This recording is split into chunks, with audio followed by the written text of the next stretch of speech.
Alright, what's up, guys? Welcome back to another Dr. Jaws study party.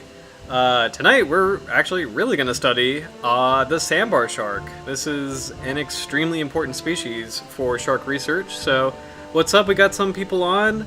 What's up, guys? Welcome back to the stream. Hope you guys had a good weekend.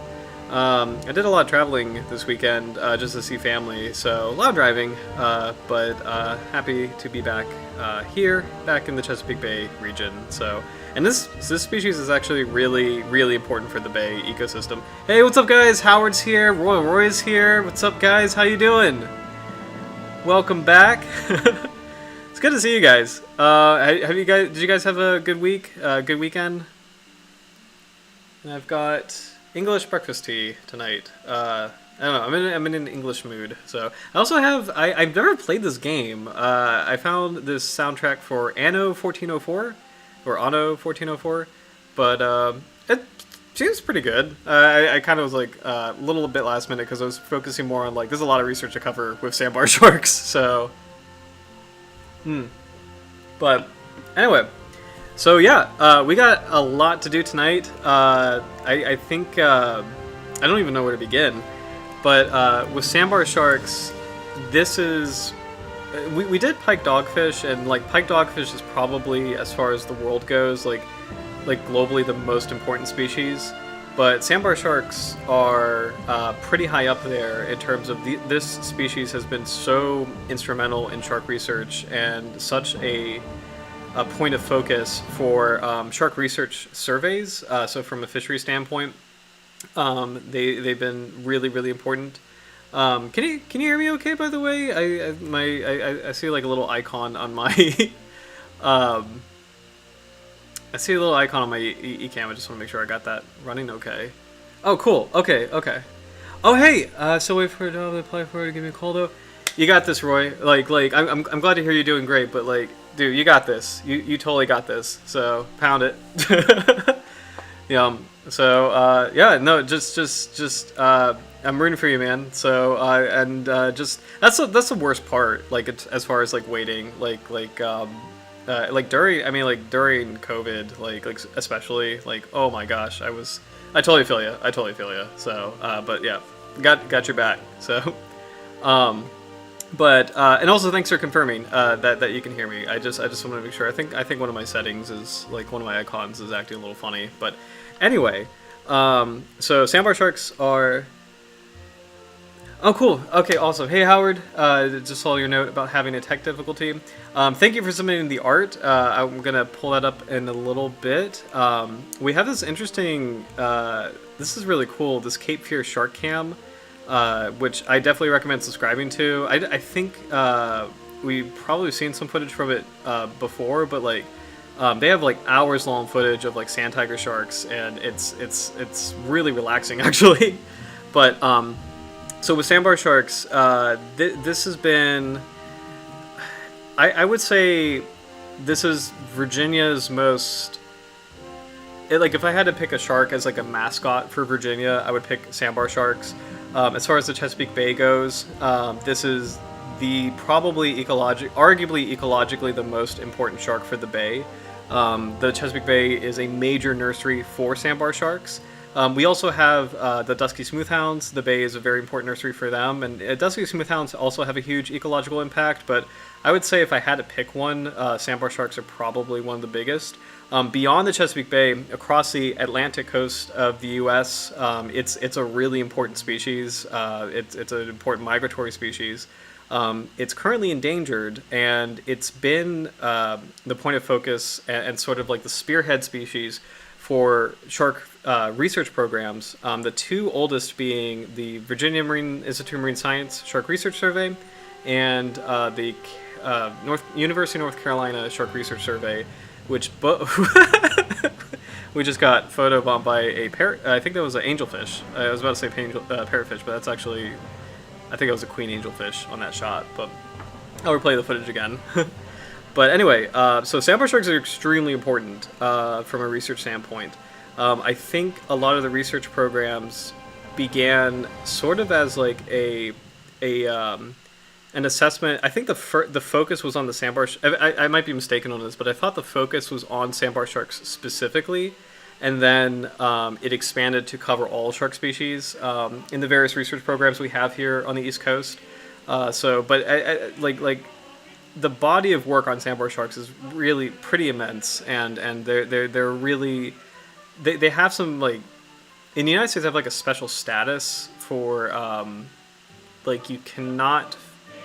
It's weird. It's like there's sharks you cannot fish for. There's sharks that you can fish for, and then there's sharks you can only fish for research purposes. And I think the sandbar shark is the only species on the Atlantic coast of the U.S. where you can fish for research purposes. So it's a unique animal. It's there's a lot of history behind this species, so we'll go into it in a little bit. So Howard, apparently sandbar sharks don't tolerate remoras; they attack them. Interesting. I did not know that.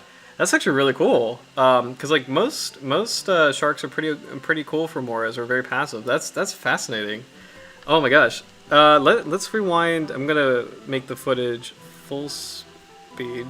Actually, before we do that, let's shout out to, thank you so much for submitting your artwork tonight. This is an awesome piece. Also, I love this. I don't know what the proper term for this is, like the banner, but it's very much like, it reminds me of like Pirates of the Caribbean, like the Pirates of the Caribbean title. Like, nicely done. So I really think that's a super cool feature. But awesome job on the sandbar shark and the proportions. So one of the most distinguishing features of sandbar sharks, of course, is that enormous first dorsal fin. So there's no other shark like it. The closest I can think of as far as those proportions is... Well, actually, I take that back. I think big nose sharks do have a big dorsal fin. And I think there actually might be one more species. But I don't think anything has proportionally as large of a dorsal fin in the Carcharhinid form. Or, sorry, the Carcharhinidae. And Carcharhinus as sandbar shark. It's one of those key identifying features, which is really cool. It's very handy as far as trying to tell the species apart from other species. I will say, like, sandbar sharks are a global species, and across the globe there's minor differences in terms of their, like, coloration or their proportions, like their girth, there's a theory that there's multiple subpopulations of sandbar sharks, and that the sandbar shark might also be a species complex, so it's not necessarily one species, but it's multiple species kind of lumped into the same category. So, oh, nice call, Roy. Oceanic black tips and white tips. I think you're right about oceanic white tips, because oceanic white tips definitely have an enormous... That's a good call, because they definitely have an enormous dorsal fin relative to the body size. The one I was gonna shout out was the like the hammerheads, especially the great hammerhead. That's probably, I think the great hammerhead is superlative as far as the fin to the body size. But as far as these requiem sharks go, the sandbar shark is I think almost unique. Let me look up. I'm actually kind of curious about a big nose shark really quick. Is that Carcharhinus ultimus? I think is a big nose shark. Okay, this the internet drives me nuts. This is not. This is totally different family. Okay, disregard the hammerhead. That is incorrect. Well, this is. Yeah, maybe I got that wrong. That's not too enormous relative body size. Like, it's sort of distinct, but that's nowhere near the sandbar shark. So I might got that wrong, but I might have that wrong about the big nose shark. So apologies for that. So. But anyway, so back to the dorsal fin. It is definitely a charismatic identifier. I think it's white tips for sure. Yeah, let's check out the oceanic white tip. Carcharhinus. Also, oceanic white tips are beautiful. That is a gorgeous shark species. And there's so many nuances that make them unique. So it's not just like the coloration, like the namesake coloration, but with the white tips, but just the proportion, the shape of the dorsal fin. Look how round that is, and like the size of pectoral fin. I mean, like, look, it's amazing seeing the shark having such rounded features. Because most sharks don't really have, most sharks have like the triangular dorsal fin, but this is like so. This is like almost uniquely rounded in a bizarre way. I mean, like, I think it's a species name. I think humpback whales have the name longomanus as well. Well, humpback whale. Make sure I got that right. Scientific name.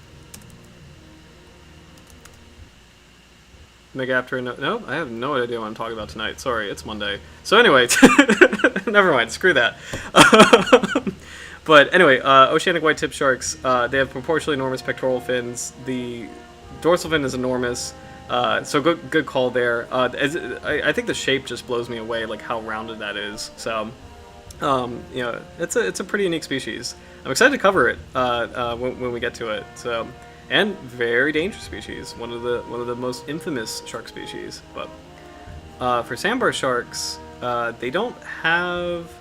There's not a lot of incidents with this species. They bite, but like it's actually compared to other requiem sharks or carcharhinids, they're actually a mid-sized shark. They don't get to be. I mean, like some of them get to be. I mean, big enough, but they are outclassed as far as size goes by like bull sharks or like dusky sharks. So they're actually, as far as the carcharhinids go, it's a good mid-size group. So just checking out some fish-based photos.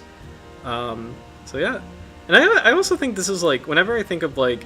If somebody had to like pick out like a classic shark, like this is probably the most classic, like, you know, this is, I feel like this is the image that most people kind of think of when they think of shark. I don't think it's really like a white shark. I think it's sandbar sharks personally. So, let's see. Sorry. But getting back to the art, love the coloration. Howard, this is awesome. Just because it's like, I mean, plumbeus is Latin for leaden, so it's kind of referring to the bronzy color of this species. So it's pretty cool. Like I love the color choice on this because that bronzy skin is like something that I always think about when I think of sandbar sharks. And also, I love this. Is this a southern stingray or like a thornback ray? I love this ray in the background. Like I actually I had to do a double take so I could spot it. So but that's a nice touch there. So that's super cool. So enormous amount of footage on sandbars. So I actually had trouble finding some on YouTube because it's like there's a lot of like short clips that I found, but I couldn't find like long southern ray. Awesome. I couldn't find like long pieces. So let me know if there's like specific videos you want to check out. I guess let's start with this, the Cape Fear Shark Cam, because I thought the behavior was pretty interesting on this. And then I'll make this larger. Also, I love like the Carolinas. I really do love this ambience. It's not quite tropical, and yet it's still, I mean, it's still really beautiful, and it's like I kind of love this like teal kind of eerie vibe. Like the Carolinas and like northern Florida, it's a pretty interesting environment. So, and Cape Fear is in North Carolina, but it fits very much with like the Carolinian Atlantic as an ecoregion. So this is cool. This is awesome seeing this female sandbar shark. Not sure what she's doing. I guess she's like snacking on a fish in a crevice. I'm not really sure what this behavior is, but this is super cool. This is a great example because like the little like sandbar shark pups, I feel like the proportion of dorsal fin isn't really so evident, and then as they get bigger, you can immediately tell, okay, that's a sandbar shark, like without a doubt. So so this is a nice sized individual, but let's see if she comes back into frame.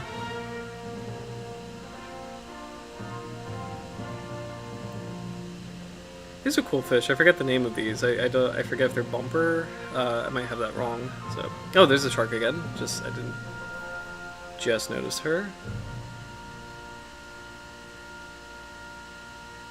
This is super cool. It's such a good profile. I love this species. It's very popular in aquaria. Have you guys seen sandbar sharks in aquariums? Because we definitely have them Like Virginia Aquarium, Moat Marine Lab, Baltimore Aquarium. Pretty much almost every aquarium I've been to has a sandbar shark. They're very hardy in aquaria.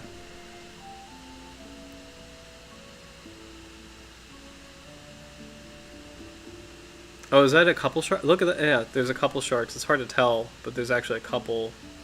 There's three of them in the distance.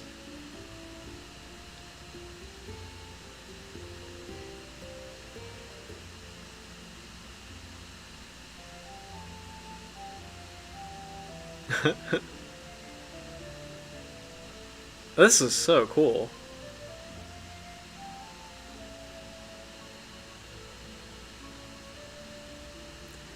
Yeah, I wonder what is going on in this area. Like, something's clearly interesting to this individual.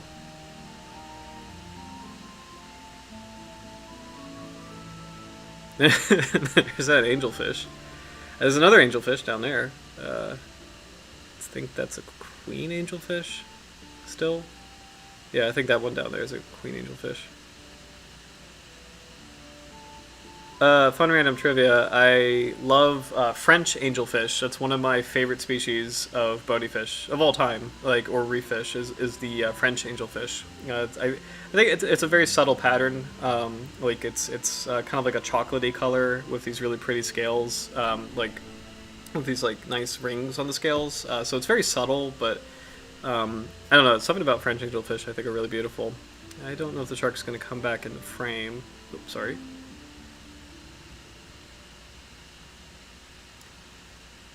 So, might zoom out if we don't see her again.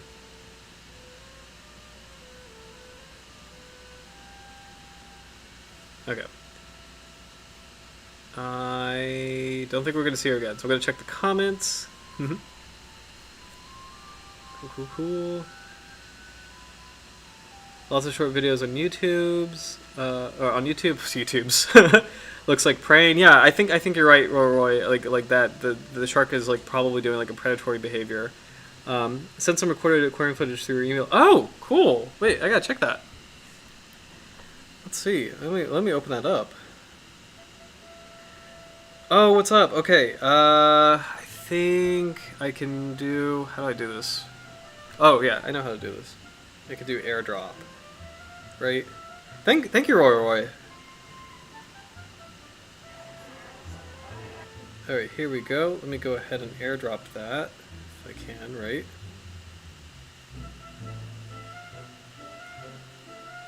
Share with my computer. Okay. Okay, I will figure out a way to do this it's not connecting right now, so let me I'll figure out a way to do this later because I can't open my private email, unfortunately, like on the stream, but I'll figure out a way to do this later. So and then the worst case scenario, I want to show it on the next stream. But thank you for saying that over because that's actually really cool because like love to see that. So because like it is like such a popular species. What I'm gonna do? Oh, thank you. Yeah, sorry, I feel bad because it's like I don't know why. Usually airdrop works extremely well. Like it's one of my favorite features. So I don't know why it's not doing it. Shoot, that's a good looking individual too. I'm gonna try one more thing, and if I can't do it, yeah. Okay, I'll figure out how to do that later. Sorry about that. So, let's rewind on the Cape Fear cam, and I just want to scan sharks of the world.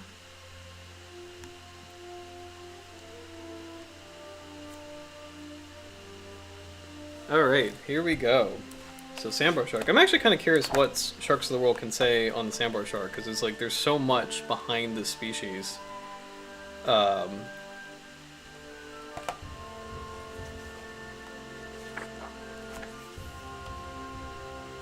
Lucas, Longomanus, Monopterus, Obsoletus, interesting, Obscurus, Prezi, Plumbeus. Here we go.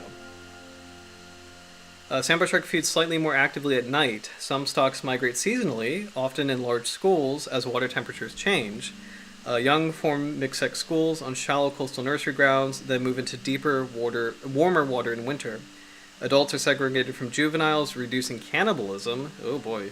And the sexes are also usually separate, except when mating in spring and summer.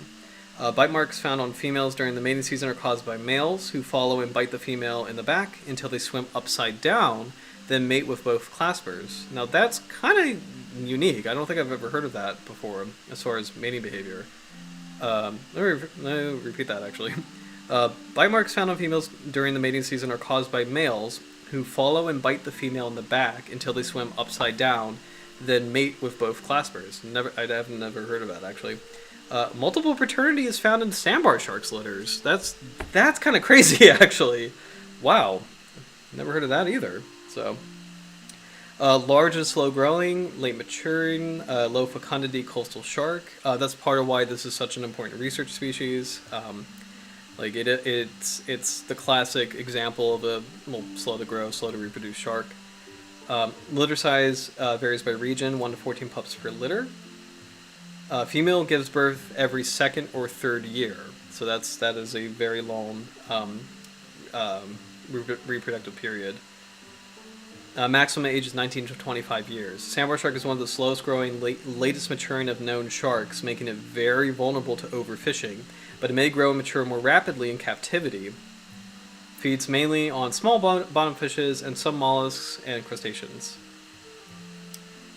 Sandbar shark is an important component of target coastal shark net and line fisheries and bycatch in most areas where it occurs, but catches are largely unrecorded. It has been severely overfished in the Northwest Atlantic, where meat and fins are extremely valuable. Declines are reported from the shark nets off South African beaches. Sandbar sharks' fins are large and highly prized by Hong Kong fin traders.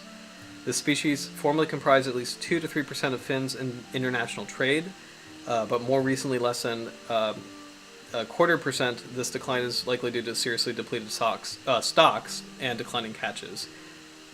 Well, this is a hardy and spectacular species in public aquaria and reproduces in captivity. Wow, so that's a good chunk of information from Sharks of the World. I didn't know that about. I knew sandbar sharks had unique mating behavior. I didn't realize how unique that behavior was actually. So that's pretty wild to think about.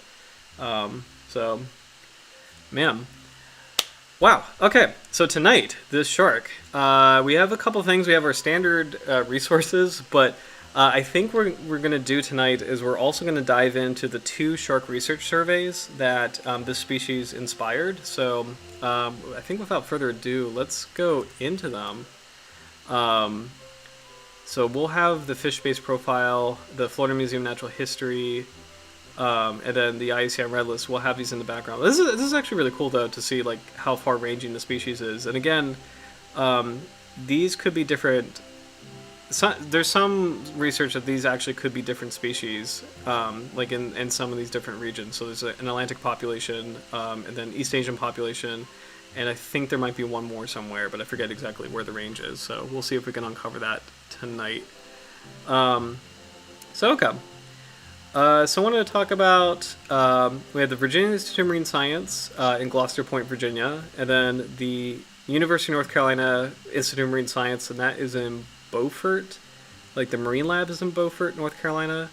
Morehead City, North Carolina, sorry. They're close to each other, but anyway.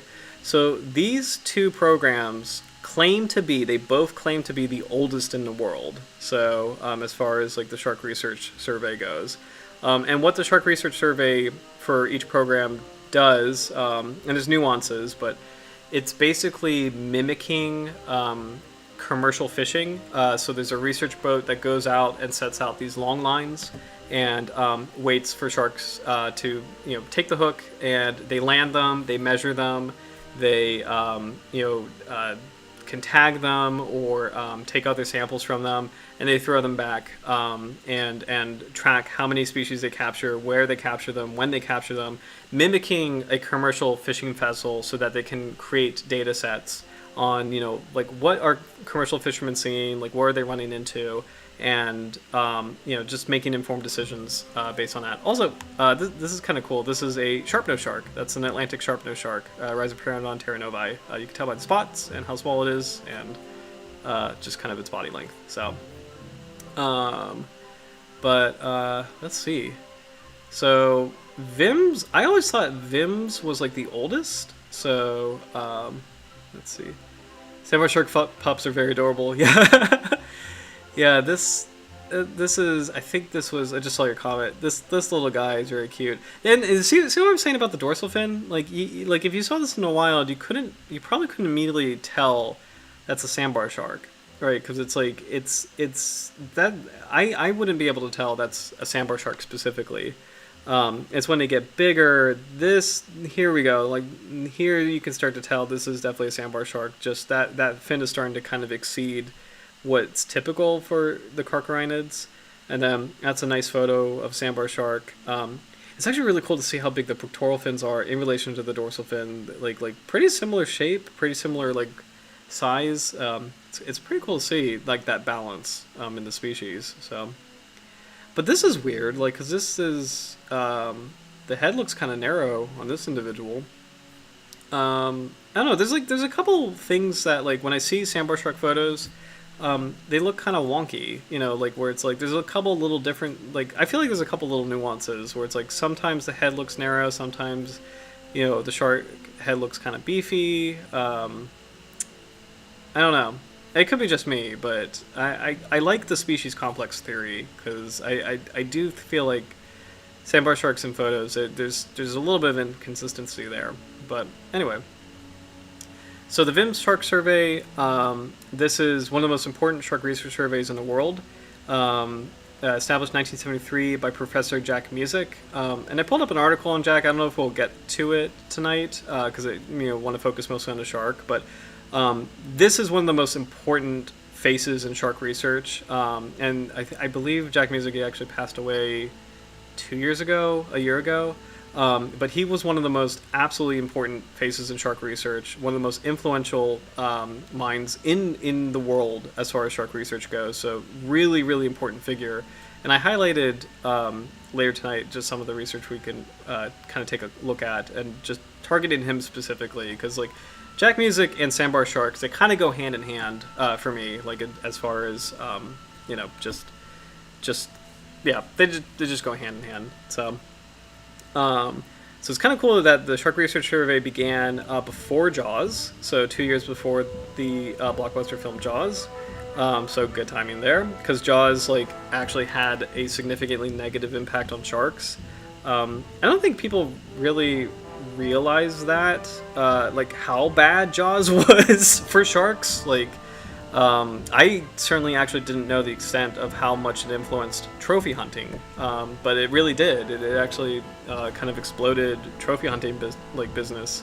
Because like Jaws is like the first half is a thriller, and then the second half is like an adventure, like a romp, and it's a great movie. I actually really personally I have mixed feelings because I actually enjoy the movie, but like also I'm very aware of like this has had such a bad impact on sharks. So, let's see. When they lay, good. I just saw your comment, Howard. That's a good point. When they lay sharks out on the dock, it distorts their shape. That is a really good point. That is a very, very good point. So, I definitely agree with that. So that could be for these photos. That could be what's sort of going on there. Because like this is a healthy individual, and this is, like you could tell it's a sandbar shark.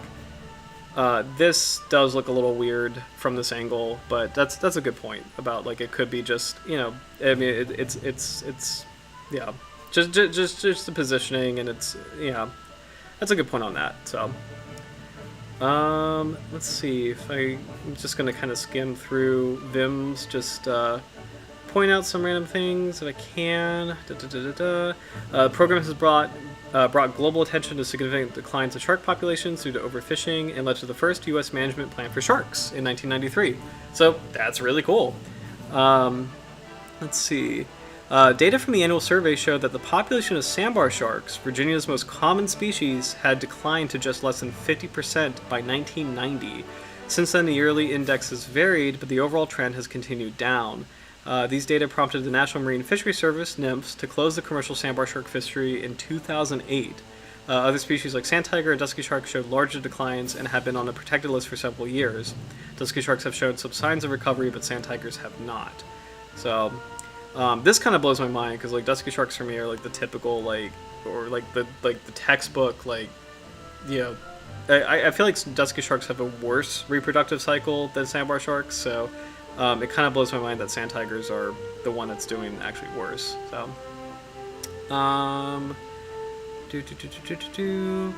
this is cool. Their work has identified Chesapeake Bay and Virginia's seaside lagoons as the principal nursery area for sandbar sharks in the whole western North Atlantic, and has helped establish VIMS as one of 4 members of the National Shark Research Consortium. Okay, a couple streams ago, I was trying to remember what the hell this was. So this is it, the National Shark Research Consortium. I am so sorry for not getting that right, but let's see who the other members are. Ah, man, National Shark Research Consortium. There we go. Because VIMS is really huge on that. Now this is interesting. Shark Research Institute? Wait a minute. Mission of the New England White Shark Research Institute. Did they rename it? Shark Research Institute. Is this renamed? We've totally seen the Shark Research Institute before. That's weird. I don't think that's the same thing. I don't think that's the same thing. 4 members.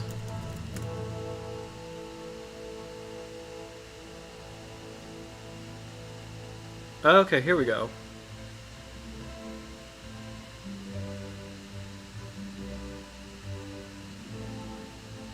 Okay, the Florida Program for Shark Research, directed by the Florida Museum of Natural History's George Burgess, is one of the 4 shark research programs comprising the National Shark Research Consortium. There we go. Other member institutions are Moss Landing Marine Laboratory in California, Mote Marine Lab in Florida, and the Virginia Institute of Marine Science. Okay, there we go. Sorry for the confusion. So, VIMS in Virginia, Mote Marine Lab in Florida, the Florida Museum of Natural History. Did I have that right? Florida Museum of Natural History in Florida, and then Moss Landing Marine Lab in California. So Florida, California, Virginia. So it was the big 4. Gotcha. Okay. So sorry, I kind of geek out at that, but I think it's really cool. So just checking the comments. So Jaws was terrible to the point it backfired and led to conservation efforts. Yes, that's a good point. In a weird way, it kind of, I mean, Shark Week is, controversial and rightfully so, but I think a big impetus for Shark Week and like when Shark Week started, it was definitely much more like conservation focused, and Jaws probably was one of the biggest impetuses for that, where it's like it's a reaction to Jaws in a weird way, because I think Shark Week started in the late 80s or 90s, I want to say. So and like honestly, dude, 90s Shark Week and early 2000s Shark Week was awesome. Like it was super cool, and now it's strange in a lot of ways. It's awesome. Half of it is awesome, half of it is a little strange. So Jaws is also my favorite movie, even since childhood, but yeah, the controversy of the film's release ain't great.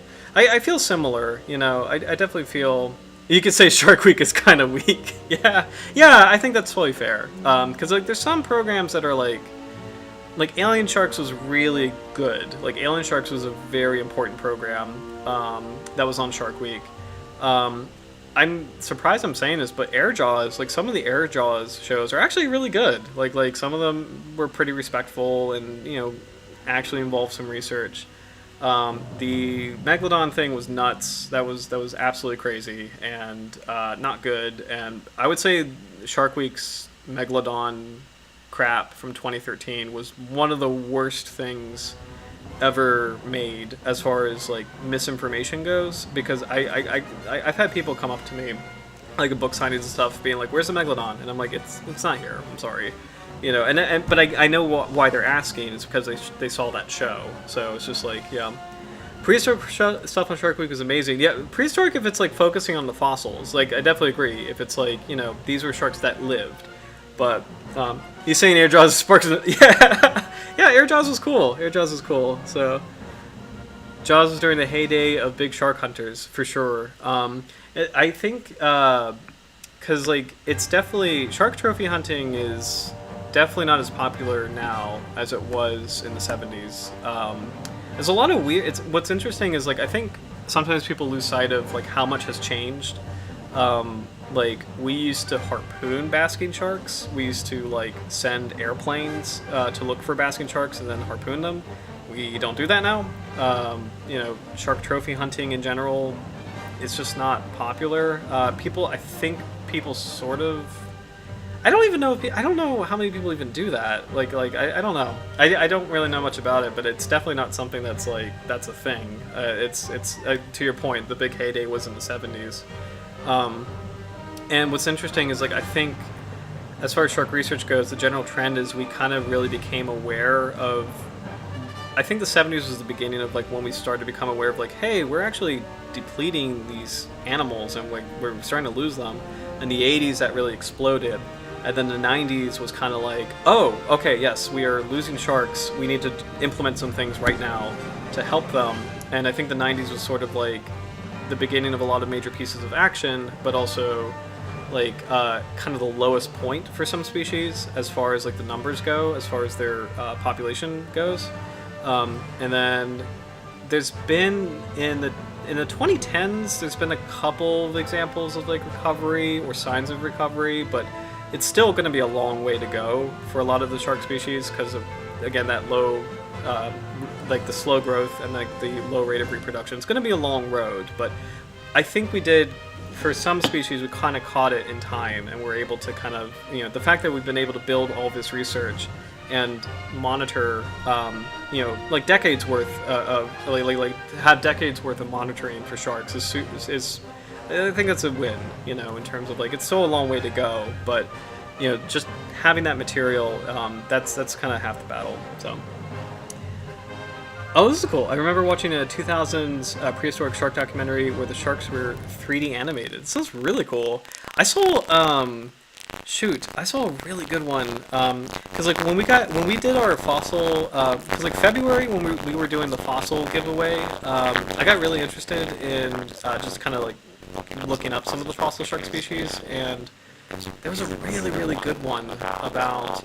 It's actually kind of illegally on YouTube. Let's see what it is. Good point, Howard. Sport shark fishing is restricted a great deal, but still ongoing. Yep. I think you're right. What's the star do? I starred your comment. I don't know what that does, but. This is.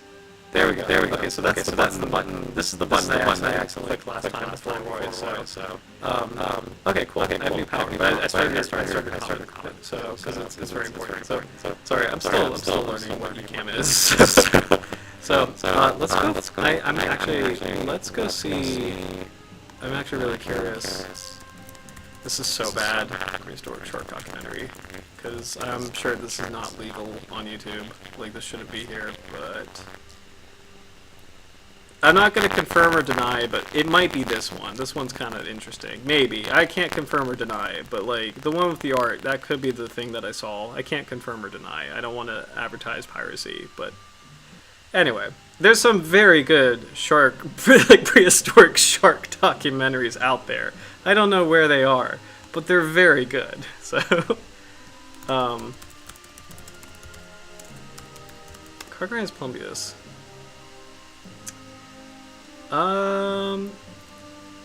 Let's check out this. Oh, nope.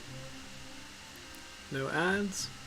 Just want to see if we can get a couple clips on YouTube. And Howard, do you have any recommendations of very old school 2000s? So, any recommendations on YouTube clips? Because I had a hard time finding them, and I was actually shocked because sandbar sharks are such a important species, and they're charismatic. As far as shark research goes, Green most of them are my playlists. Yeah, yeah. As far as shark research goes, they're right, way up there. Everybody, I feel like everybody who works with sharks, I mean, they know what a sandbar shark is, and they kind of it's such a pillar of shark research. So I'm really shocked that I haven't been able to find as much on it as I would like. So I guess we'll let this ad do its thing. So, do do do do do do do do. Also, I don't know if you could tell, but a lot of my recommendations lately has been Metroid stuff. I'm a big Metroid guy, so big fan of Metroid. Okay, here we go. So this is kind of like I guess it's like a little breakdown of the shark, Sandbar Shark, and I might have just some clips here and there. I might just watch this and then I'll pull up if Howard, if you have any videos, I'll pull that up.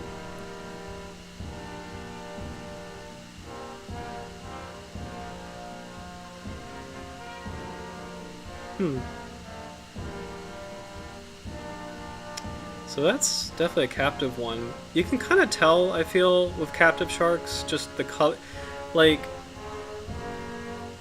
the coloration is not amazing. Like this one, this looks like a, yeah. I feel like the wild sharks have like that iridescence, and the captive sharks don't really have that. This one has a little bit of fin. I don't know if that's fin. It has a little bit of there's something on its nose that's more of like a tank condition, and that's weird. I don't know why they're showing eggs on this video. Yeah, I don't know if I want to take a look at this. Australian Museum. That's cool. I'm totally subscribing to Australian Museum because they're really cool. And this is actually pretty nice. This is a nice baited remote underwater video survey. Brooves. So a good example of one in action.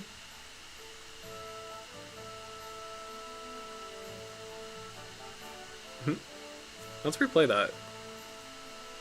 Because I didn't have that full screen.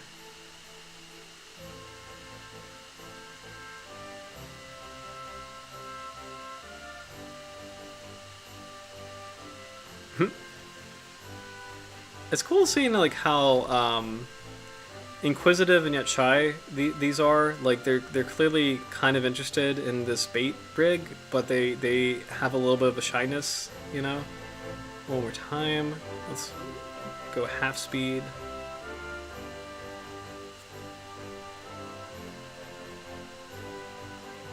Yeah, this is really cool. They're getting close but not too close. They're just kind of eyeing it, you know.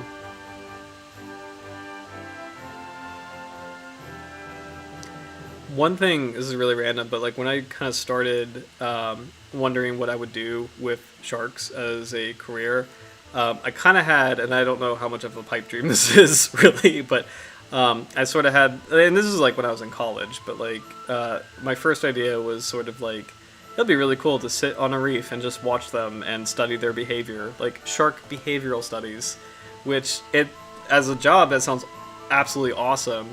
In reality, I don't know I don't know how feasible that is, because it's like I know there's like shark behavioral research, but you know, in order to like kind of control that and you know, like have a grant for that. Oh, and there's me, and have a grant for that, or there's us. Sorry, not me, us. Like this is our community, man. So, I feel like that would be a really hard one to secure, like doing shark behavioral research. But that was something I was kind of interested in when I was younger. So, facts the Sandbar Shark, the aquarium shark. Oh, facts the Sandbar Shark. Okay, aquarium shark always looks kind of droopy to me. I agree. Like, yeah, like you can tell some aquariums do a good job, and I think the best sharks I've ever seen were actually in Marine Lab, and I think part of it is like I believe they pump seawater into their tanks, like they actually get fresh seawater because they're very close to the ocean. But the Sandbar Shark.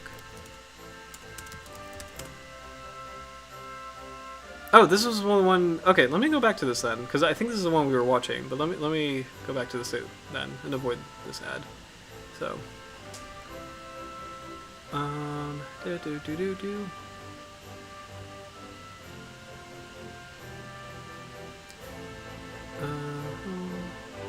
okay.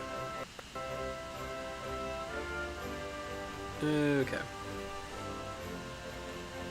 Because they're talking about like Impeli Lorenzini.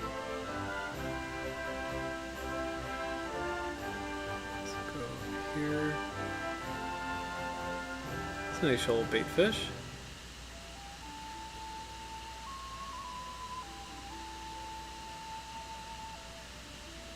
It doesn't happen often, but I love swimming through bait fish shoals. So,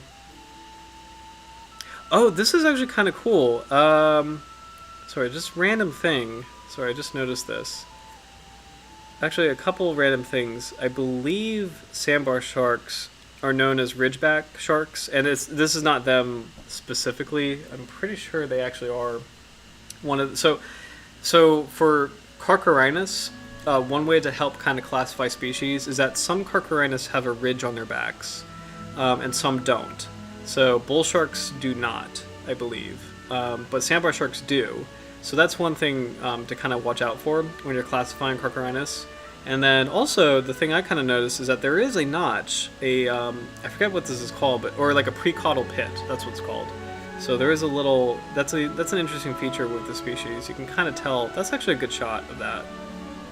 Let's go back to that. Let's make that bigger. That's actually a nice shot of that feature right there, the pre-caudal pit, that little indent. There's actually a really good shot of that. So thank you, Howard, for sharing, because that was a pretty good view of that. And again, that's a good way to help. Not the pit, but the ridge is a good way to help classify Carcharhinus. But the pit is a unique feature, not unique to the species, but it is a helpful way to further identify the species. Not every Carcharhinus has a pre-caudal pit, so this is a cute little guy. That's actually an adorable sandbar shark pup. It was very, very cute.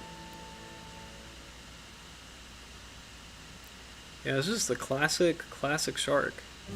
So you know what's interesting? The eyes are a good size. Like they're not like bull shark eyes are so small. Like this is like a good medium size. Like those eyes are pretty medium size. So, oh, here we go. I think you can barely tell that the ridge is there.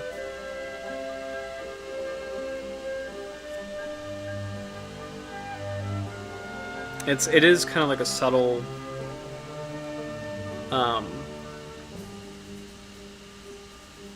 it's pretty subtle. You can sort of tell that the ridge is there on the midline of the back, but it's such a subtle feature. So this is interesting. This individual looks like it was bit, so that's an interesting scar.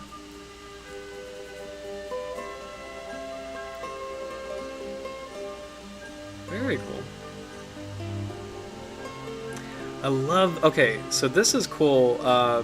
So sometimes I don't know how this happens, but I can't zoom in. But I love that sometimes like the shark's pupils can be like a cat eye. You know, it's kind of got this like velociraptor-y look, but you know, same species also has like round pupils. So it's cool that it can shift. That feature can be different, you know, like cool velociraptor adult, and then, you know, cute. Oh, I missed it. Cute baby, innocent. I won't do anything. like round pupils. I'm assuming that shark pupils contract. I guess depending on daylight exposure, but this is still really cool, you know, and it kind of like really adds a lot of character. Like it kind of like takes it to like a different level, like when, you know, when you have like those thin pupils. I do remember when I was working with like sharp-nosed sharks, that was a thing that they had those like cool like cat eyes, like those like slits, like it was so cool. Yeah, here we go. This is interesting. This is kind of midway there. It's like kind of more of a diamond shape here. I'm just noticing this. That's more rounded. And then there's that cool, like, prehistoric look. You know, it's so cool. Or reptilian. I don't know. Like, I always call it, like, velociraptor eyes. But the feeble shrimp. The humble shrimp. Very cool. Thanks for shouting out to that one, Howard. That's really cool. Catching up on the comments. Most sandbar sharks do look amazing. Yeah, they're super cool. Lots of color variation. seems to have footage from my. Some of the recorded stuff seems to have footage from my city aquarium. Yeah, maybe. Like some of the, it reminded me of my aquarium too. Actually, we have in the Virginia aquarium we have like this Norfolk Canyon exhibit. So it's this underwater. It's like the design is supposed to be like in the middle of the canyon. Although the reality is like, I mean, I don't think, I guess you could find sandbar sharks in the canyon, but it's like it's definitely more of like a shallow water environment. But they have like sand tiger sharks, sandbar sharks. Nurse sharks, and then like Jack Crevalle is a really cool fish, and a lot of other like shallow water fish and southern stingrays. But it kind of looked like that to me. But I don't know. I mean, like this shark is probably around the world as far as aquaria goes. So, all right, I'm gonna shut off the shark survey page. I did want to kind of like take a look because sandbar sharks are such a important species to Virginia. I did want to kind of take a look at the shark list. So Virginia, if you include everything, even offshore, like even the shelf, I don't think Virginia technically. Oh, this is cool. I think that might be Jack on the boat actually. I can't tell in this picture, but anyway. But if you include everything, even off the continental shelf, which I think legally, like as far as like the law of the sea, I don't know if Virginia has territorial claim over that area, but I just kind of like for research purposes include it. Virginia has 54 to 55 species of shark. So this is not a comprehensive list, the sharks of Virginia, but this is like a nice little snapshot of some of our more common or charismatic species. So we've got the classic sandbar shark, which we'll click on, the smooth dogfish or dusky smoothhound, which we talked about. I think it was one of the first streams we ever did. The sharp-nosed shark, which was on the stream. The dusky shark, which is going to be awesome. Like dusky sharks are super cool. They're very underappreciated. They're the largest Carcharhinus in the genus. I think they get to be about 14 feet. It's an enormous shark, actually. Blacktip shark. Blacktip sharks are very famous in Florida for their migrations. I think Blue Planet 2 had the blacktip shark migration on one of their episodes. So, and it took me a while to connect the dots where it's like, oh, the Florida blacktip sharks are actually coming here for the summer. It's the same group, so that's really cool. Spinner sharks, which are pretty charismatic, but I've never seen one. It's kind of sad. Known for like jumping out of the water and spinning. Scalloped hammerhead, which love this shark. Saw one last summer. Oh my gosh, I love scalloped hammerheads. And then the smooth hammerhead. I kind of like nicknamed the smooth hammerhead the Canadian hammerhead just because it's like it does like go up pretty far. I'm pretty sure they've seen it in Nova Scotia. In the Bay of Fundy area. Smooth hammerheads, they have, like, hammerheads they're more like a tropical species, but smooth hammerheads have been able to push their range further north, so, I don't know. This is Canadian. I'm fine with maybe renaming this the Canadian hammerhead. I will petition for that, so. The bull shark, famous, first stream, and just, what can you say, the charismatic bull shark. And tiger sharks. We do have tiger sharks in Virginia. I kind of want to say tiger sharks are actually maybe more common than bull sharks. It's hard to tell. Like, as far as like dangerous shark species go, I can't tell which one is more common, because bull sharks they're in the bay, but it's not often you see them. And tiger sharks, they're off the coast, but it's not often you see them. It's hard to tell which one is more common. I would maybe say tiger sharks are more common. So this is a nice little snapshot of kind of like, basically what we have here. So, sorry. Get back to the chat. Canadian hammerhead, yeah. Yes, I just saw your comment. I didn't know dusky shark is the largest. Yes, so dusky sharks are the largest Carcharhinus. And then I think for Carcharhinidae, the family, I think tiger sharks are probably the largest in the family. Because the tiger sharks get to be like 21 feet long. They get to be enormous. But as far as the genus goes, for Carcharhinus, it's the dusky shark. So, let's see. Tiger sharks prey on them. Yeah. Tiger sharks prey on sandbar sharks. I think sand tiger sharks also prey on sandbar sharks, or sandbar shark pups. So sand tiger sharks also come into the bay, every summer, and it's something that they do look for because there is. Let me point this out. Let's go to IUCN Red List. Let's see how far in we can go.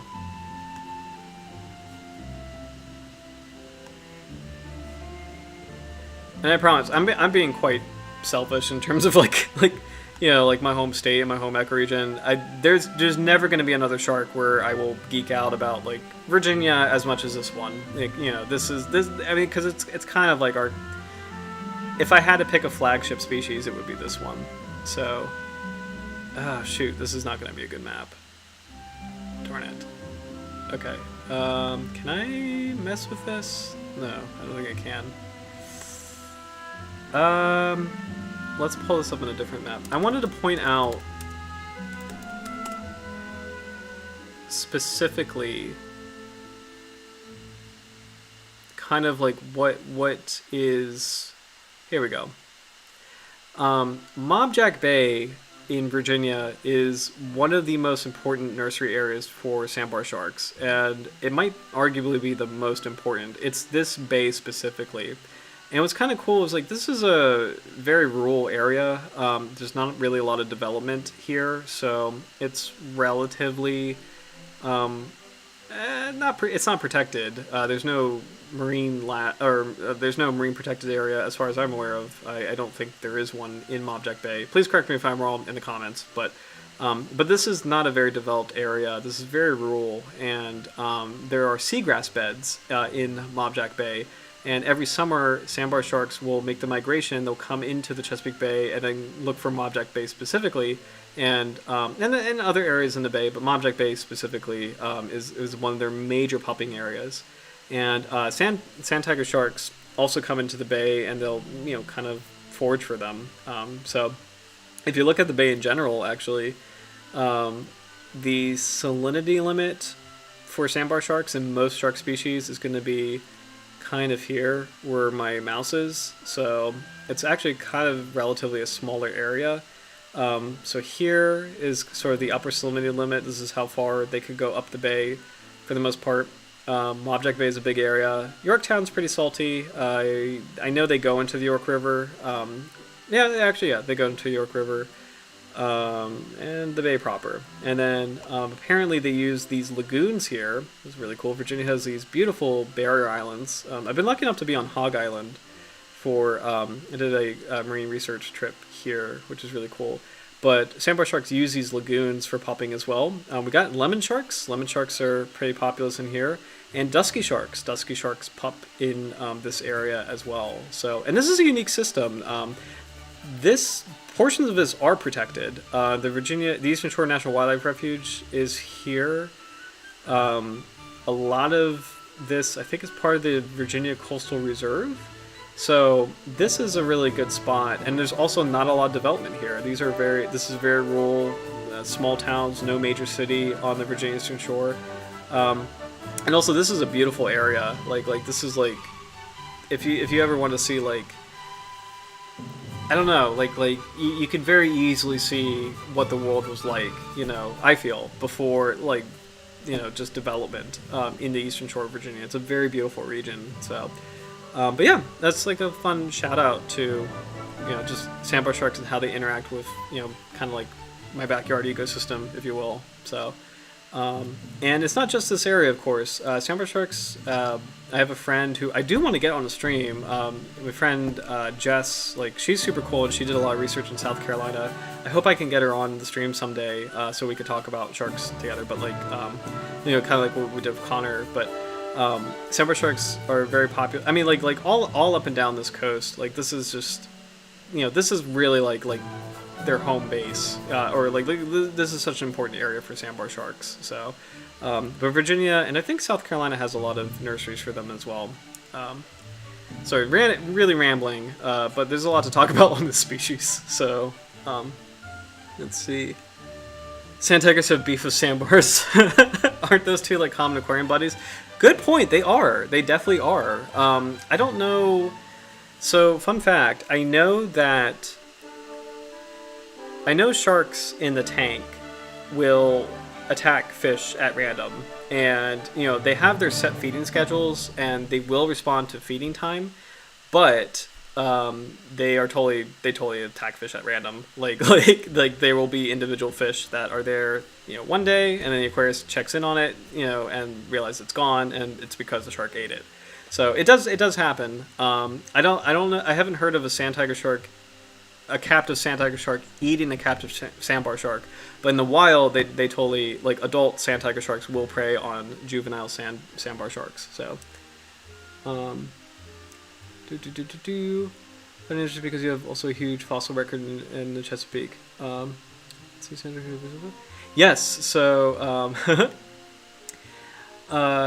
yes, it's really cool because, like, and thank you. So, like, I love seeing that our fossil record. There's a lot of important lamniforms in our fossil record, and then in the modern Chesapeake, it's really Carcharhinus dominated. Let me think about that actually, because it's like bull sharks, smooth hounds, sandbar sharks. Well, dusky sharks, scalloped hammerhead, smooth hammerhead, squalliforms, squatiniforms, rhinoforms. Oh, sharpnose shark, yeah.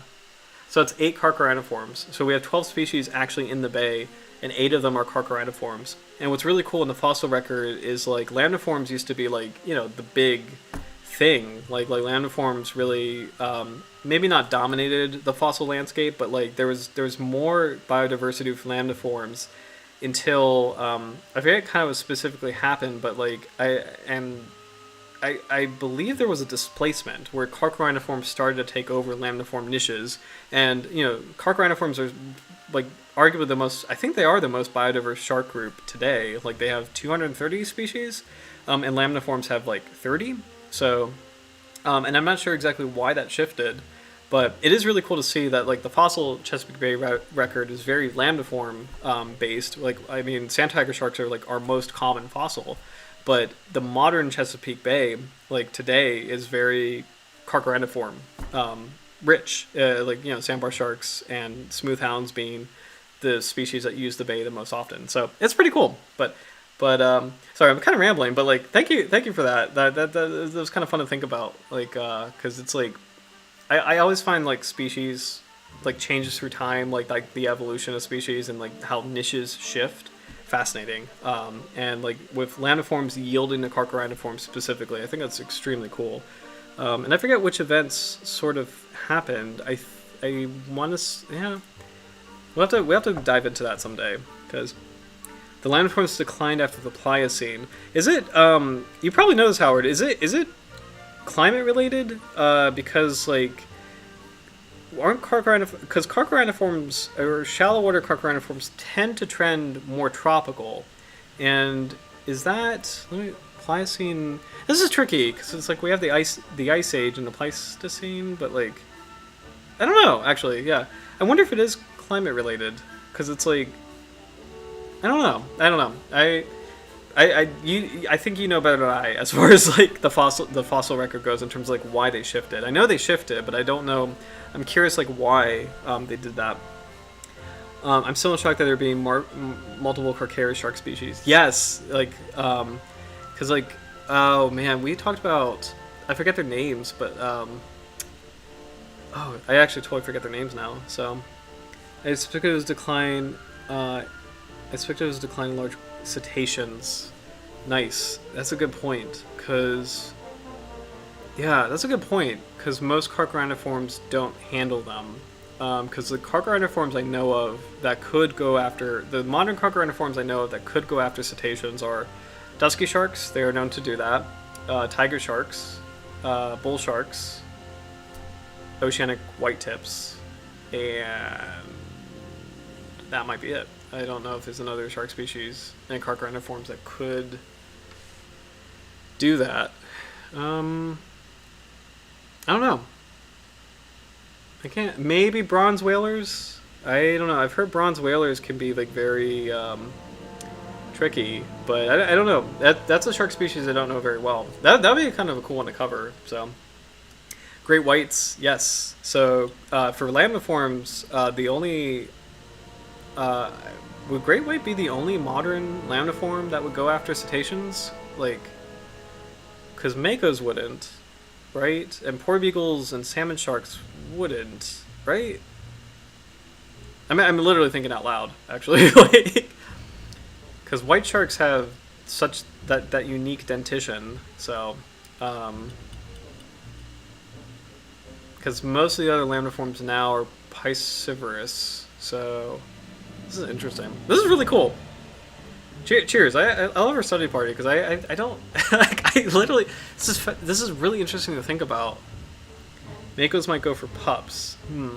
That's a good point. And especially since they are adapted to a coastal pelagic environment, and the pelagic being such a what's the word? Like I mean, it's like a desert, so it's hard to find prey items. So it would make sense to go after whatever you can get out there. This is really interesting. Wow. I forgot where I left off. Because I think I was shouting out to... I was shouting out to Virginia. So, but yeah, we have a very biodiverse state. So all are welcome. Please come check us out. We're super cool. As far as Canada goes, a lot of the species do come up to Canada. So smooth hammerhead, I know, can go up to Canada. Sharp-nosed shark, amazingly enough, I'm a little bit surprised, but they actually can go up to the Gulf of Maine and Bay of Fundy. Dogfish, I believe, can do that as well. I actually think, can the sandbar shark do that? Let me close this out really quick.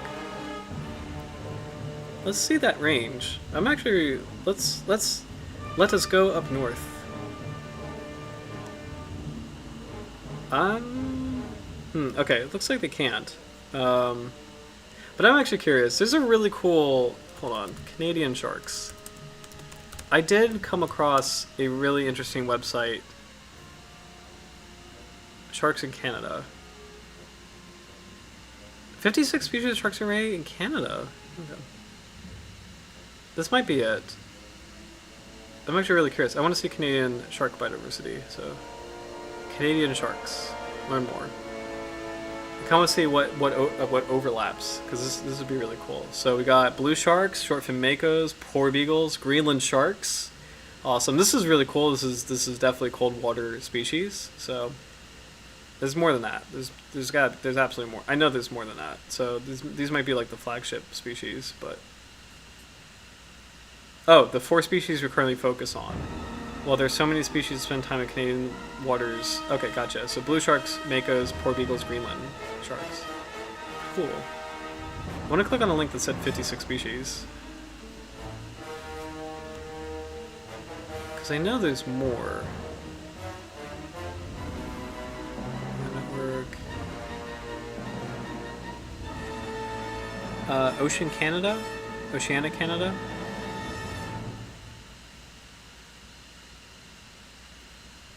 Oh, that's a beautiful shot of a blue shark.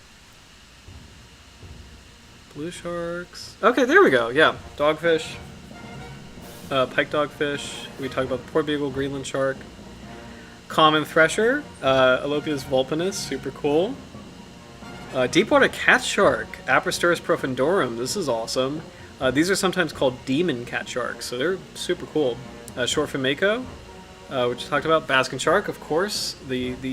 Oh my gosh, I don't think I told you guys this last week. So, on the boat trip, we saw an ocean sunfish, like the fin. It wasn't the one that I showed the picture of. There was another one, but the fin was like above the surface of the water, and it was just like it was waving in such a way that I have seen basking sharks in the wild a long time ago, and it reminded me of that. And I got so excited, I thought I was seeing one. And I mean, sunfish are cool. Sunfish are great, but I got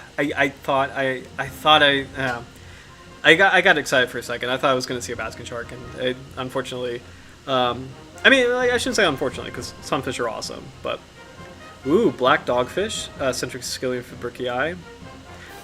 My little story was basically nothing happened. So that's my TED talk. Cool story. Blunt-nosed six-gill shark.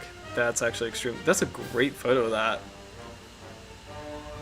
That's super cool. Pacific sleeper shark, Somniosus pacificus. Interesting. Let's play this. I don't know much about this sister species. Oh, this is cool, guys. This is super cool. Oh. So that is in your country. That is really cool. That is really cool. That's enormous.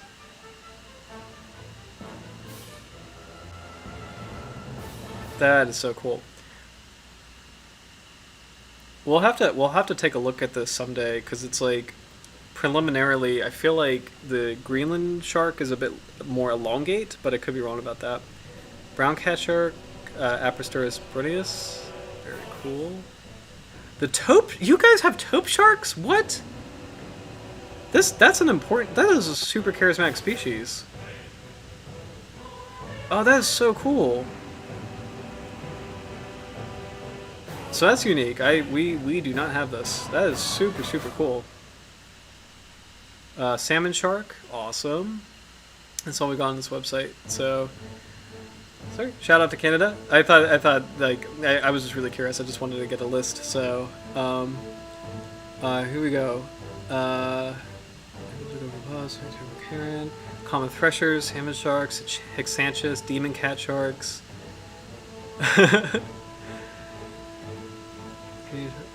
Near British Columbia. That is so cool. I had no idea you had taupe sharks. Like, taupe sharks are super famous. Like, I had no idea you had those. Because we definitely don't have that. So, that's awesome. That is really cool. I thought, I could have sworn sandbar sharks go to Canada, so I have to check that. I mean, because I'll have to check that. Let's see. So, it's almost 10:30 already, so I'm going to close out, I think the shark research stuff, and let's actually dive into some of the research. So let's see. So I highlighted the Jack Music papers. So we got compensatory size of sandbar sharks in the western North Atlantic. Sounds actually really interesting. Carcharhinus plumbeus. Oh, that's the IUCN profile. Let's see. Yeah, estimating consumption rates of juvenile sandbar sharks, standard metabolic rates of juvenile sandbar sharks. I kind of think that would be really cool. Oh, site can't be reached. Let's try this one. Site can't be reached. Okay, let's try the compensatory thing because that sounded actually really interesting. Do we?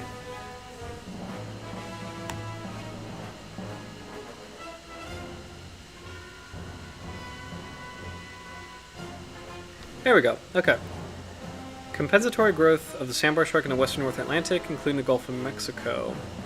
The number of sandbar sharks in the western North Atlantic has experienced a drastic decline since the early 1980s, reaching a minimum during the early 1990s. Okay. Catch rates in the early 1990s were a mere 25% of those during the 1980s. According to several fishery-independent surveys, the low point in sandbar shark abundance followed a period of high exploitation.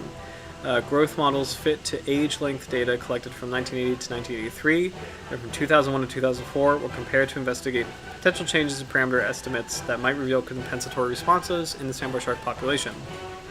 Statistical differences were found between the model parameters for the two time periods, but the differences in growth rates were minimal.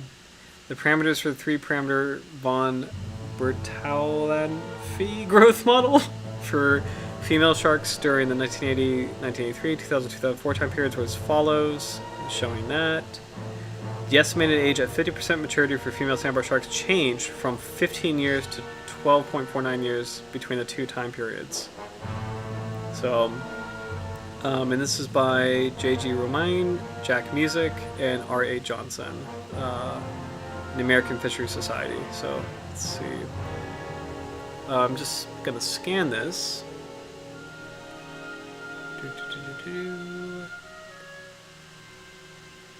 Attains lengths greater than 2 meters. So that's a good sized shark. It's not huge, but it's a big species. But but it's not the biggest in the genus. You know, there's a lot of Carcharhinus that get to be much larger than that, but still. Okay, Cape Cod to Brazil, so it does not go to Canada. I thought it did. I guess I misremember that. So Cape Cod to Brazil, but this is confirmed by Bigelow and Schroeder. They are the legends of fisheries. So I will not question them. They are. Let's see. Tagging studies suggest that this region is composed of 2-unit stock. One stock is found from Cape Cod south to the northern Yucatan Peninsula and throughout the Gulf of Mexico. So that, I guess those are my sandbar sharks. The other is found from Trinidad to Brazil. Yep. Okay, so that's interesting. Genetic studies conducted on specimens from Virginia waters and the Gulf of Mexico further support the existence of a single stock that utilizes the area of Cape Cod to northern Yucatan Peninsula. That's really interesting. I didn't know that.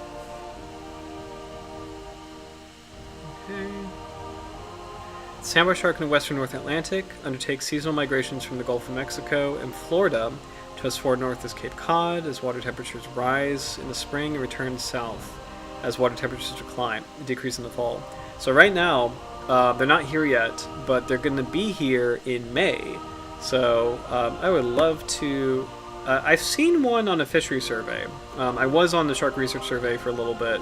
And I did meet one. I wasn't able to handle it, but because I was able to handle the sharp-nosed sharks, but sandbar sharks, like it's a bigger species and it is, you know, more powerful. Like you have to kind of train your way up to handle those. But I did see one, or actually I guess like a couple. We did see a couple in that survey. So in the bay.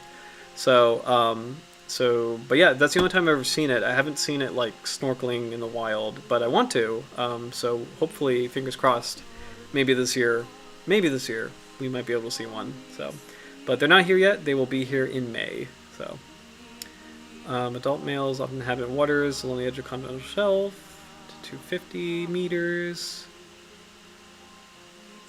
Placental viviparous.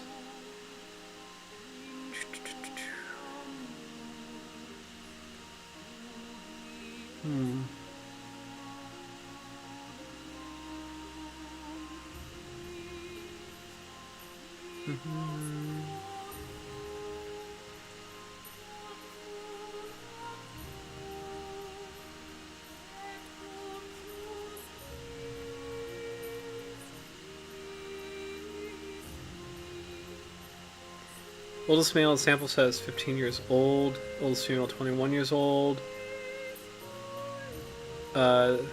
Older studies estimated age of maturity is between 12 and 13. This is interesting. There's been debate on how old these sharks can get. Theoretical maximum size to be 186 centimeters.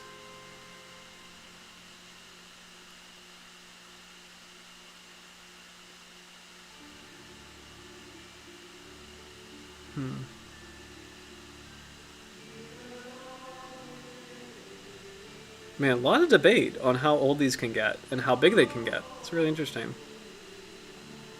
In 2010, the age of maturity was estimated to be 12 and 13 years for males and females.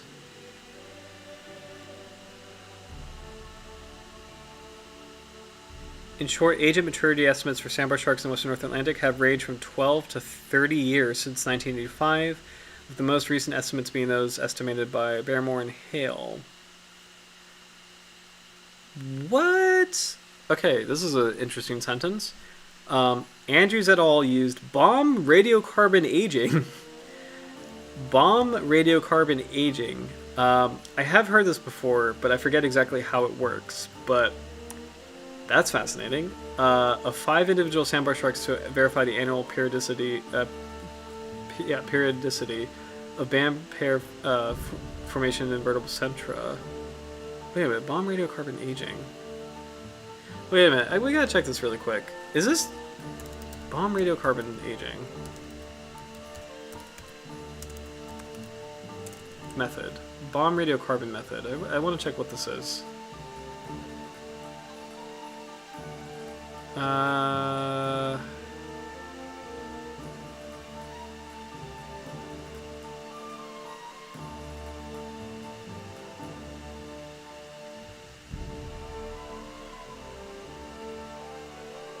Let's check this. Bombs and fish. Hold on. Bomb radiocarbon dating is a technique that has evolved as a unique application in the age validation of marine and freshwater fishes and invertebrates. The approach relies on a conserved record of the rapid increase in radiocarbon that occurred in the aquatic environments, rivers, lakes, and oceans of the world as a result of the atmospheric testing of thermonuclear devices in the 1950s and 1960s. The figure shown here from the Hua and Barbetti, provides a comprehensive view in the rise of carbon, radio 14. I forget. I was terrible at chemistry. With time, with the nuclear bomb events that led to the atmospheric pulse. That's crazy. So I forgot that this was the thing. So useful now, but I mean, yikes! That's actually really crazy. Wow. Have you guys heard of this? I forgot this was a thing. That we're literally using nuclear weapons to date animals. I totally forgot this was a thing. The change in carbon due to bomb-produced carbon is reproduced as delta 14 carbon. I can't remember chemistry. A reference to an established pre-nuclear standard. The series of nuclear test events that led to the signals we see in the atmosphere, largely circulated globally in the stratosphere, work their way back to the troposphere and aquatic environments through precipitation, rain, and diffusion of radiocarbon at the water surface. These environmental signals are reflected in the various freshwater environments in North America, using fish otolith records, and in the marine environments in the Northern Hemisphere, using both otolith and coral records. That's pretty amazing and actually really scary, but like, wow. I forgot. I forgot this was a thing. So I've learned this before, but that fell out of my brain. I totally forgot this was a thing. Bomb-produced signal in marine environments was virtually synchronous, in terms of the initial rise in carbon-14 in the mixed layer of mid-latitude oceans. So oceanic signal was first recorded from marine carbonates and hermatypic reef-building corals. It has since been shown to be regionally specific in terms of the magnitude and timing of the post-bomb rise, as shown in the plot from Druffel of carbon-14 records across the tropical Pacific Ocean. That's pretty amazing. Maybe I should say astonishing. I don't want to say amazing, like, 'cause I'm not like joy. This is wonderful, but I don't know. Shocking, astonishing, astounding, terrific. I don't know. Like it's that's pretty fascinating. So wasn't aware of that. Yeah, it's not popularized, and I can see why.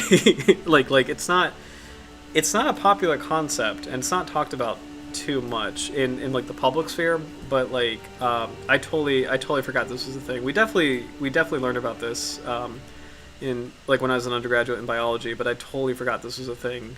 So it's sad that this is a thing, but at the same time, it's nice to know that this is useful in the sense that with this kind of anomaly, you can apply that to an accurate method of dating for sharks and other fish, and it ultimately serves the purpose now of like, okay, now that we have an accurate estimate of like how old these species are or these individuals are, that's actually vital knowledge in terms of their protection, in terms of like what kind of fisheries regulations should we implement, like what is sensible, like what does the species need.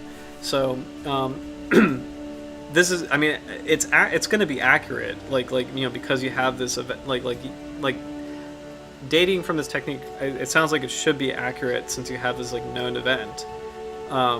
So ultimately, it's going to be for the greater, well, not for the greater good, but like ultimately, it's being reapplied to something that's positive. But I don't know. I forgot this was a thing. So, but I'm glad. I mean, if it's a thing, I'm glad it's being reapplied to something positive as far as helping sharks and kind of getting the right accurate age for informed management decisions. So, which looks like what they're doing here. So, totally forgot this was a thing. So, let's see. Study indicated age estimates of sharks older than 10 years of age might not be accurate and could lead to underestimates of age due to band pair compression at the margin of the centra when one is using methods of aging as defined by Casey.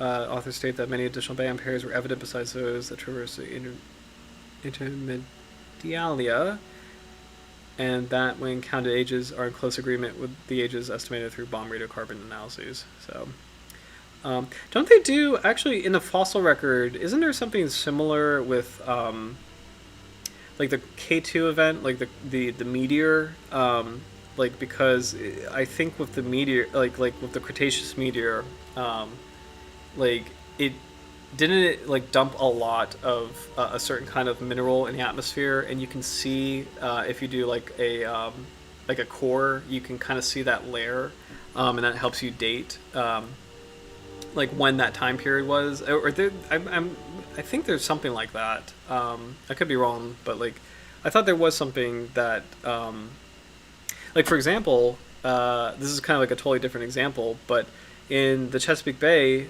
in the lower bay, if you dig far enough down, you're going to see shocked quartz, which is a result of a meteorite that actually sculpted the bay into what it is today. So if I have the... Did I close that eyes again? I didn't. There we go.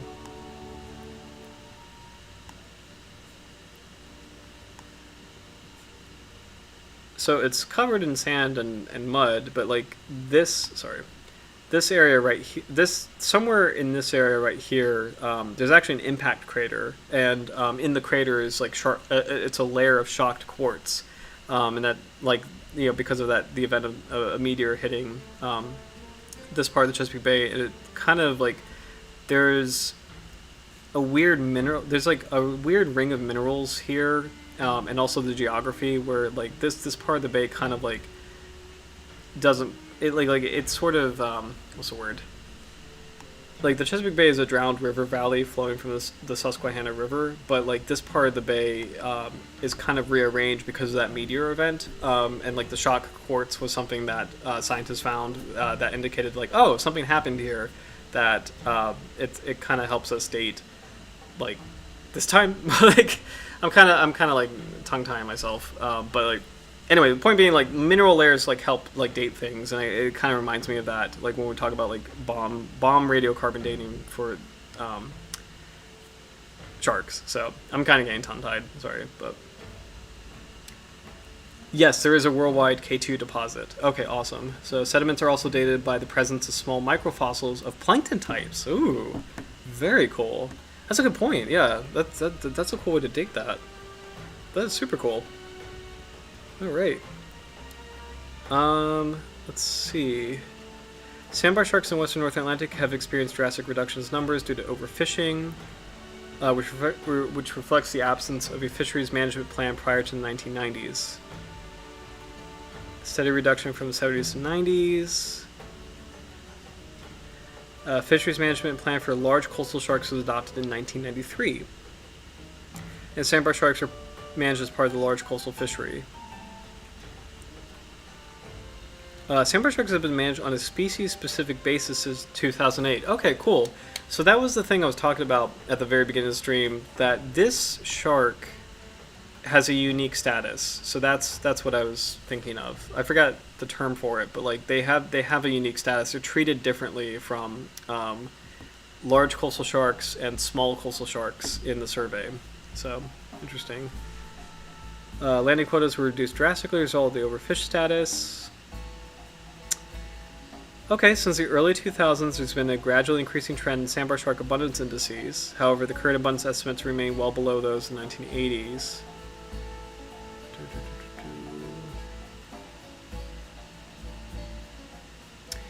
Compensation for population fluctuations below carrying capacities has been recognized for many oceanic R-selected organisms.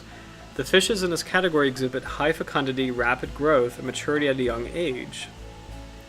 So I guess if I'm reading that correctly, this article is trying to figure out, so usually if there's a huge population decline, there's going to be this selection for more rapidly reducing prolific younger maturing sharks or fish. So I guess they're trying to figure out, did this happen to sandbar sharks, is what I'm reading here.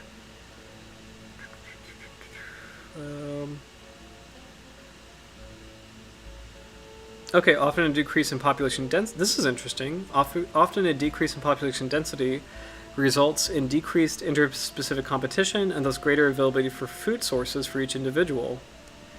As a result, mortality rates and/or reproductive success may change. This is really interesting. An increased availability of food may result in faster growth, earlier maturity, or higher fecundity. Okay. An increase in fecundity may occur via either larger offspring or more offspring. Larger offspring would contribute to population growth over time due to the probable increase in survival due to their larger size, whereas more offspring in each litter would have an immediate effect on population size as well as a long-term population increase. However, it's unlikely that compensation takes in the form of increased fecundity for two reasons: the advanced nature and large size of sandbar shark offspring and space limitations within the uterus. Okay. Increased fecundity can only occur at the cost of reduced offspring size or substantially increased female size. Okay. Therefore, the most likely compensation for shark species in terms of reproductive output is a decreased age at maturity. Maturity may be reached at an earlier age as a consequence of a faster growth rate, or an increase in the rate of growth, and in turn an increase in fecundity at the population level may occur.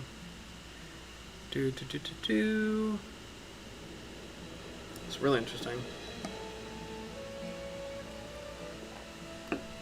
This is fascinating. Okay. Apparently there's a study that found significant increases in juvenile growth for the sharp-nosed shark. So our buddy, the Atlantic sharp-nosed shark. But they weren't able to rule out their methodology. Okay, never mind. Report on the poor beagle. Fallen exploitations. Interesting. No.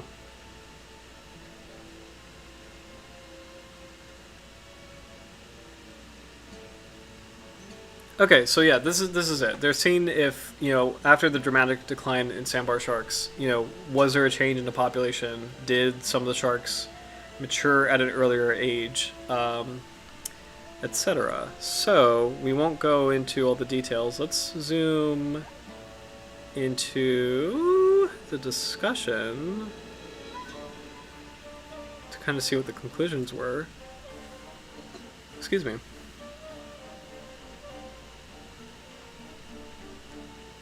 Okay.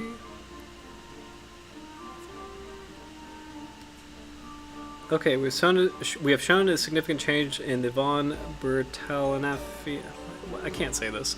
Bertalanffy. Sorry, von Bertalanffy. Growth parameters for sandbar shark in the Western North Atlantic between 1980 the 80s and the aughts. So.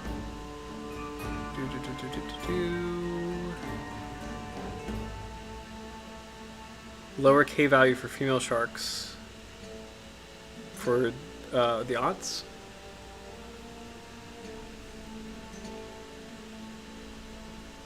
Okay, this is the fourth study involving elasmerics to demonstrate changes in growth rates following exploitation.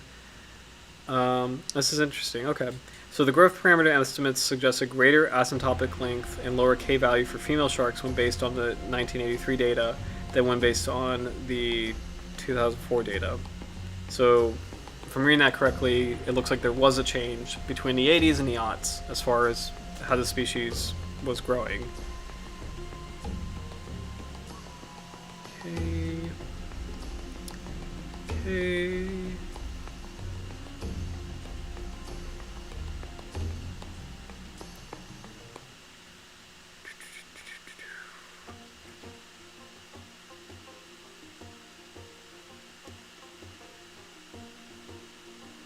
Okay.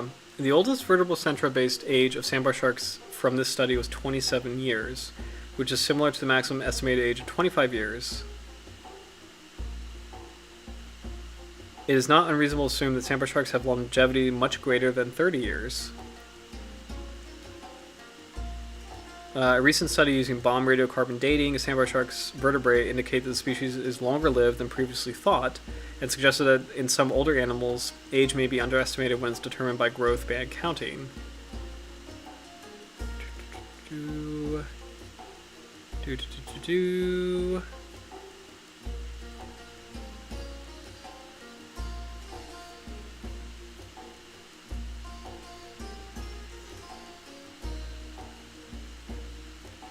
Hmm.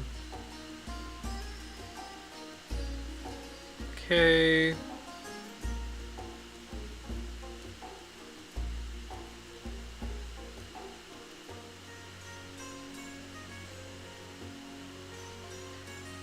Okay.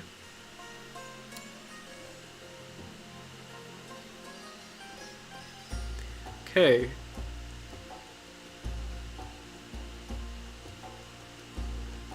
Suggested longevity of sandbar sharks over 50 years. Oh.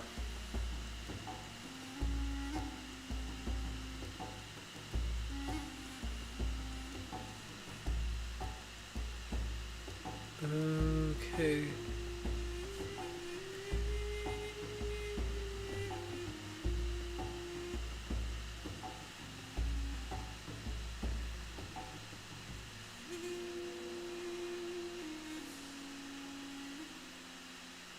Hmm. Okay. Finally. All right. Sorry about that. Yeah, I was trying to kind of like, there. All of this was about, like how you got to be careful of dating. You got to be careful of the rings and, like, some people did it this way, some people did it the other way. We don't really know. Like, sorry, I didn't want to like read all of that out loud. So this is what I wanted to get to. So we found changes in parameters of growth model for sandbar sharks, and indicate slightly faster growth. So there's so sharks from the aughts seem to be possibly growing faster than sharks from the 80s. We've also found a decrease in the value, or as a whole, like it looks like the species might be growing faster in the aughts than in the 80s. So we've also found a decrease in the value of A50 for female sandbar sharks between two time periods. However, these revised estimates still depict a fish that is slow growing and susceptible to overfishing. Age-length studies should be continued to monitor the status of the population and to provide managers with updated and accurate life history parameters for use in future stock assessments.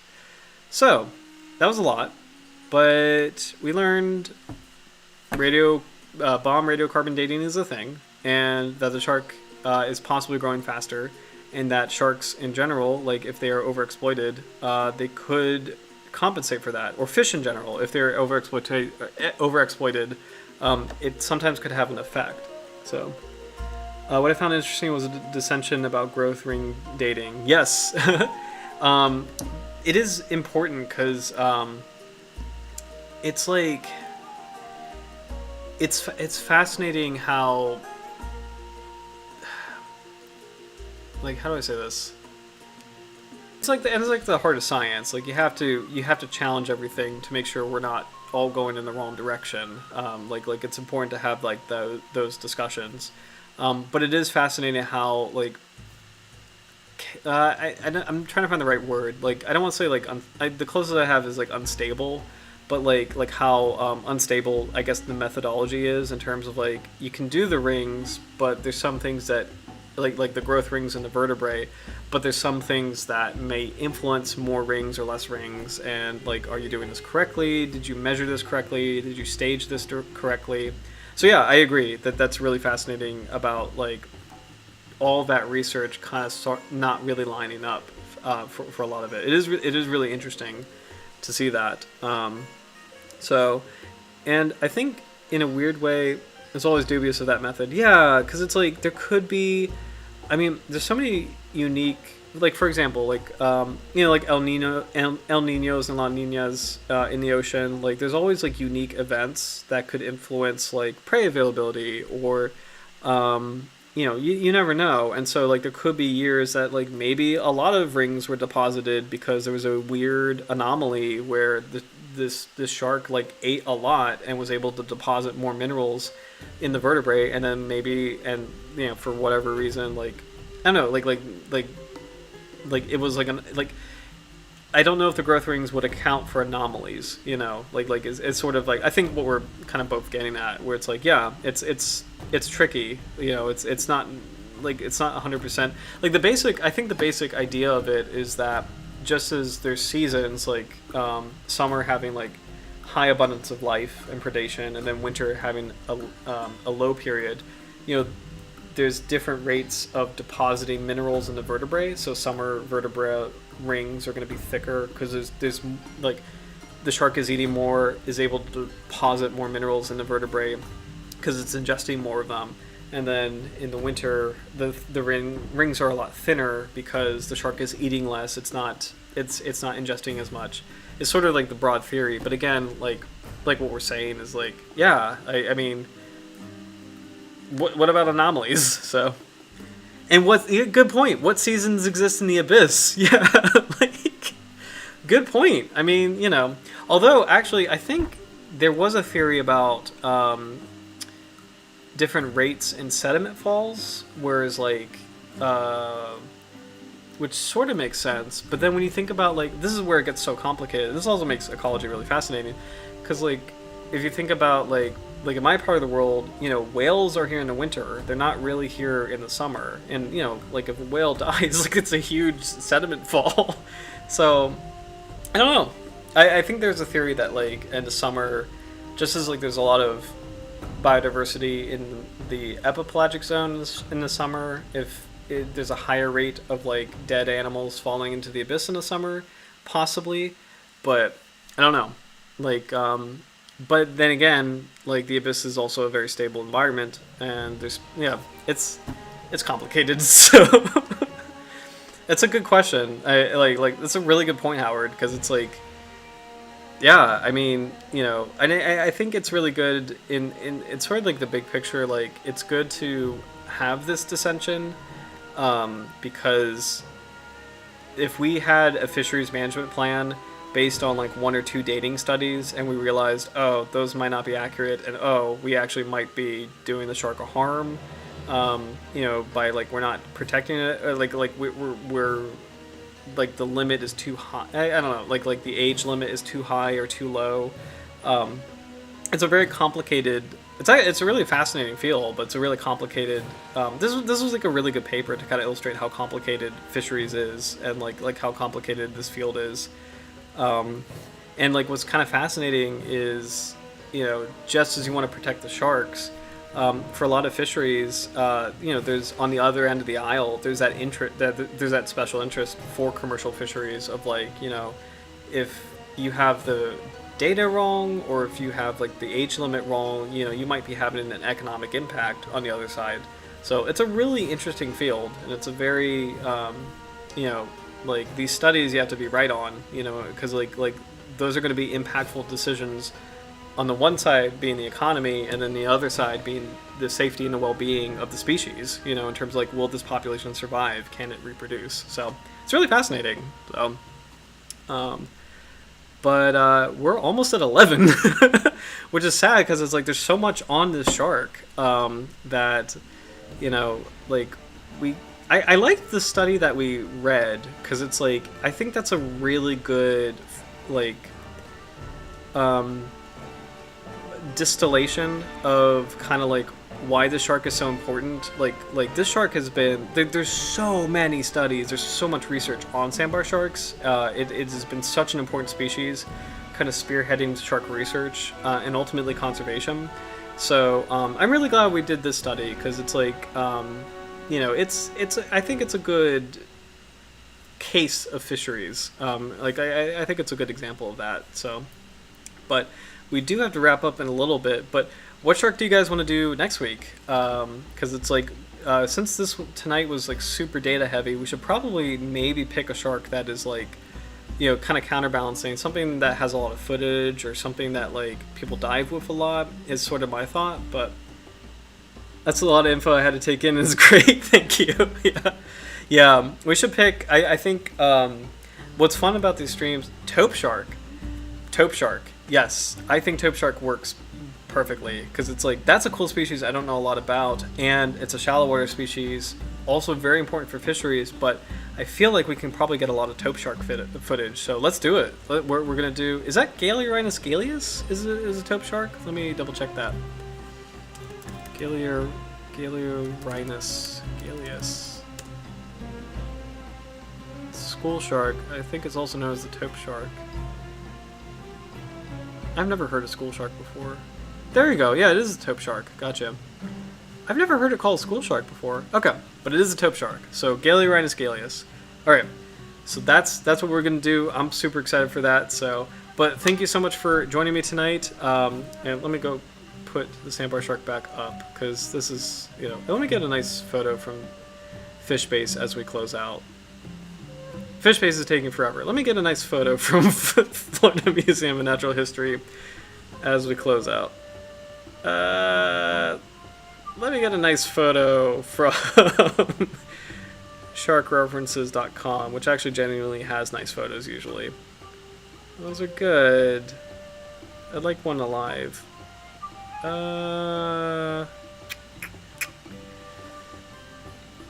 It's the same one. I'll take that. It's not a photo, but it's illustration. Are you doing anything Fish Base? You're dead.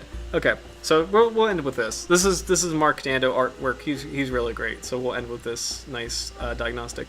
And there we go. He's talking about the narrow interdorsal ridge. Awesome. So yeah, again, interdorsal ridge, really handy feature to distinguish sandbar shark or different Carcharhinus species. But anyway, we're gonna end on this photo. But thank you so much for joining me. I think this was a solid night. This was definitely one of our more research-heavy nights, but I think we covered a lot. And that's cheers to Sandbar Shark, and cheers to Jack Music and his work on sharks, like the late Jack Music, because like he, again, one of the most important figures for shark research, and he really helped bring so much to like what we're doing now. Just as, I mean, like a lot of the IUCN Red List, I mean, he was a big figure in that too. Like as far as the shark, I mean, there's multiple figures that are really important, but Jack Music is definitely one of them. So cheers to Jack, and cheers to Sandbar Sharks. So, but thank you so much, and hope you guys have a great week, and I will see you soon, and we'll be back for the taupe shark. But cheers, guys. Have a good night.